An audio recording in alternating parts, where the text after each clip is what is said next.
Good evening, everybody. Sorry we're having to be here for what we are here for today and this evening, but first of all, let me say that we've had numerous investigations going on since this morning, and those are involving anywhere from a threat of mass violence to gun threat, any type of threat right now going on. And those investigations are still continuing. We're also doing a couple of search warrants as well. So things are moving quite a bit. As you can see behind me, all of the agencies, all the support that we've had involved in this right now, this is what it takes. Anytime that we get any kind of threat that's going on, what you see behind me is just a small portion of it. There's even more behind you all that you haven't seen yet. Those people either checking the schools, doing what they have to do, making sure we get traffic out. We've also learned that the ball game here tonight, they're having to move it back to 7:30. And I'll let the superintendent talk a little bit more about that here in just a minute. But I want to make it very, very clear. And I've said this for, I don't know how long I've been saying it. And it's getting a little old. And people ask me, are you upset? You're damn right I'm upset. This is not a joke anymore. It never was a joke. But I think we have a small percentage of individuals who are making these threats. And we're not going to tolerate it. As I have said, we're going to make sure that we're going to punish you to the fullest extent. The law has changed. It's a felony now. It's a Class C felony. You make a threat of mass violence, we're coming after you. You know, and I've been speaking to our students so much. Parents, this is a notice to you as well. If you're having a problem with a child and you're knowing and you know about it and you're not letting us know about it, we're going to come after you as well. This has just become just too much, too often. Everybody knows what happened in Georgia 2 days ago. We do not want that to happen here in Knox County and the city of Knoxville. It's just not going to be tolerated, and I'm not going to tolerate it. And we're going to make sure that if we have to bring your backside in front of Judge Irwin, and if you're of 18, we're going to take you in front of the big boy court, so to speak. But it's just, as you can tell, I'm not happy.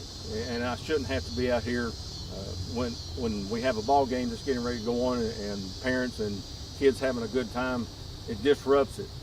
We had to even hold the kids over here this afternoon until right around 5:30 to let everybody get out of here in time. So we've got a lot going on, and I want to thank all of the first responders who came out here not only this morning, but also this afternoon. And there's an awful lot of them right now. And it takes away from other services that goes on within the county and the city. And when you start doing that, it becomes a problem. And so we're going to make sure that we deal with it. And again, as you can tell, I'm not real happy about having to be out here with this right now. But I want to make sure that small percentage of those individuals that are making these threats, we're not going to tolerate it. And parents, I am pleading with you right now. If you know of your child having some issues, if you know of something going on and you think it's a joke as well, then we need to have a little talk with you as well. So with that being said, I'm going to turn it over to our superintendent and let him have a few words with you all. Thanks, Sheriff. Appreciate it. Hey, I just kind of want to reiterate what the sheriff has said. I just want to say how much, as a superintendent, I appreciate the fact that we have a sheriff that takes this serious. I mean, it's a Friday evening, and you know, he called and said, you know, we need to talk about this. This is not a show. This is his heart. He has a passion for kids and a passion for this community, and he believes in keeping kids safe. And what a great partnership to have as a school superintendent. That's our number one concern as well. I just want to reiterate what he's saying. You see some folks behind us, and you see, you know, the disruption to this community today, just blocking traffic and doing those things. I want to talk about the learning loss that happens. In these two schools this afternoon, not a lot of learning was taking place because we were keeping students safe. And, you know, these behaviors are happening too frequently right now. We do, as the sheriff said, we have resources. If you're a parent who has a kid who's struggling, we have resources to be able to handle that and to be able to help your students and help you build a plan for that. But really, you know, this is too disruptive. I'm appreciative again of the sheriff and for all the agencies. There's agencies you don't see that are here. And people I don't think understand, and I always appreciate that. They work around the clock, I mean, literally 24/7, doing home visits, checking every lead, because we do take safety seriously. And so we do call on the families to help us at this time. Have those conversations at home. Check your students' social media. Have conversations about who they're talking to, who their friends are, and we know that you want that. As a parent myself, I feel the same way, and that's a responsibility I have as well. So we just need everyone's help to get this and to return some things back to normal. We appreciate it.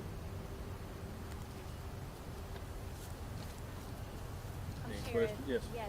May I have you just restate what we know so far regarding the threat for our viewers who are tuning in for our 6 p.m. newscast, and if you can just hold that thought really quick. Okay. We had to lower the camera. Just what we know for the viewers who are tuning in right now for our 6 p.m. newscast. What we have several investigations going on currently right now. It started from this morning up until just here a couple hours ago as well. So we're investigating those threats that are going across within our county right now. And as soon as we get a little bit more information, we'll get that back out. But I don't want to get into too much detail while they're going through search warrants and doing everything else right now, and our investigators are doing their thing. I want to make sure that we get all that information so we put something out and, that keeps you all from what's going on. We can tell you that we can get that to you just as quickly as we can. So we're going to continue working on it. And I know it's not a lot of information, but that's what we have right now.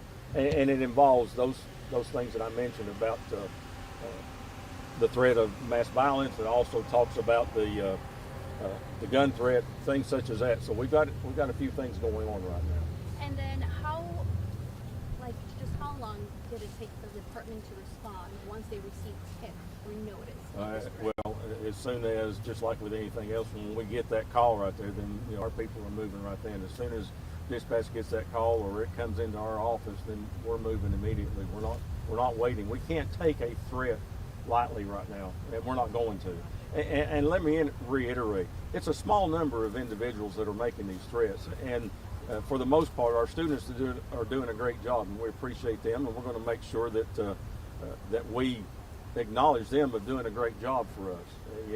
And they are the ones too that are letting us know that things are going on when it happens within the schools. So the students are doing a great job by letting us know, just like the teachers are, and we're grateful for that. So.